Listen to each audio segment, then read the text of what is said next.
I bet with Interbet only. They're a fantastic site. I've never had any issues with them. They are very professional. There's never a problem. You deposit money, 2 seconds later it's in your account. You withdraw, which I do very occasionally, and I believe it's also 2 seconds it's in your account.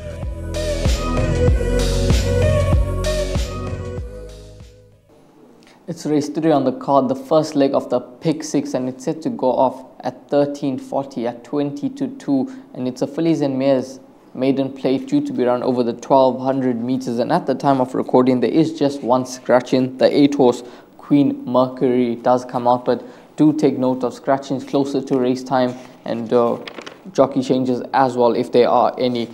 Warren, quite a big field go to post for this 1200 meter race, but I quite like a bit of the 12-horse Noble Storm from Michael Roberts and Rachel Vinegar. But before we discuss this field, let's go to the interviews from Rachel Vinegar and Wayne Badenhorst.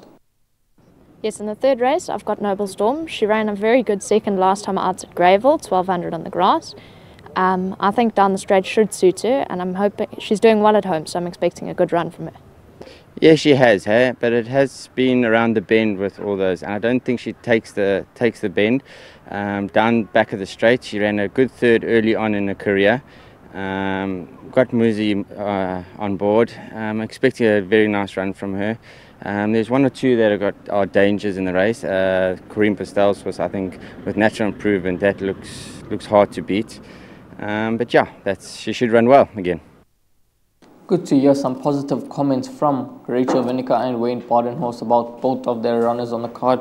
Wayne touched on Corinne Bastel's runner again, who is around 10-1 in the market. And Warren, I think that horse offers tremendous value, given that she's only had one start to date and she's open to any amount of improvement. Huge value, huge value, Rahil. And having spoken to Corinne Bastel many times for various interviews, etc., she's had this horse run again to run in, at Hollywood Bets Scottsville, and then they've had to move the meeting due to Hollywood Bets Greyville for inclement weather, etc. And she scratched her.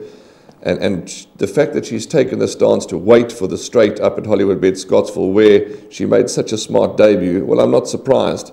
She was the second fastest finishing. She really ran on well, and at 10 and 11-1, huge value. Corinne Bastel has a handful of horses, and they certainly get attention to detail, as do all the horses in all the stables around the country. But the point I'm making is that she's got a handful of horses, and she performs well with those handful of horses. So I think she's tremendous value at 10, 11-1, run again, and she's actually my first choice. Obviously, number 12, Noble Storm, 13, Winter Journey, 16, Lady Macbeth have all got chances, but I think that the improvement that I'm expecting from run again could be too good. Yeah, she definitely has the improvement. She's only had one start to date, and she did run on really nicely. She was the second fastest to finish. However, there's been 11 runners from the form line, 0 winners, but there's been 3 seconds and 2 thirds. The winners just concerns me a bit.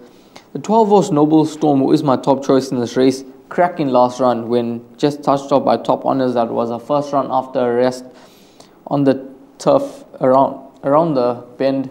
And I definitely think that Noble Storm is going to go well. She has run at Scottsville before when she ran a nice third to Kitten's Adventure. So Noble Storm will be my top choice. She will strip a fitter horse, and I expect her to go close with the informed Rachel Vinegar and Michael Roberts. They have teamed up for quite a bit of success of late. I respect the 7, then the 16-horse Lady Macbeth. Her last 2 runs have been much better efforts, and I definitely think if she continues to improve, she can have a say in this lineup. But I'm all in the camp with number 12, Noble Storm, in race 3. Rachel and Michael Roberts certainly are a strong force to be reckoned with. Rachel now only claims 1.5. She's written her 40th winner, is that correct? Yes, that's correct, Warren. Okay, so Noble Storm will only get 1.5, but that doesn't put me off giving this filly a big chance, Noble Storm. Okay, that's the first leg of the pick 6. I'm in the camp of run again for the value. Rahil's in the camp of Noble Storm. I don't think you have to fill up too much. There's a couple of others that you've got to respect. We heard it from Wayne Badenhorst as well, that there are a few with dangers in the race. Winter Journey's got a chance. Lady Macbeth. I see that Mia Sophia's now come into the race, but I think she's got more of a place chance than a winning one. But after all is said and done, run again for me. Noble Storm for Rahil.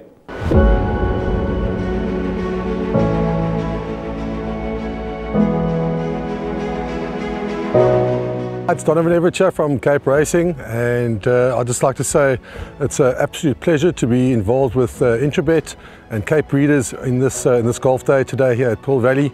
It's fantastic for the industry to see all the relevant stakeholders coming down and having a good time and networking, and it's exactly what the industry needs right now in terms of moving forward and recreating some positivity to take us forward into the next year.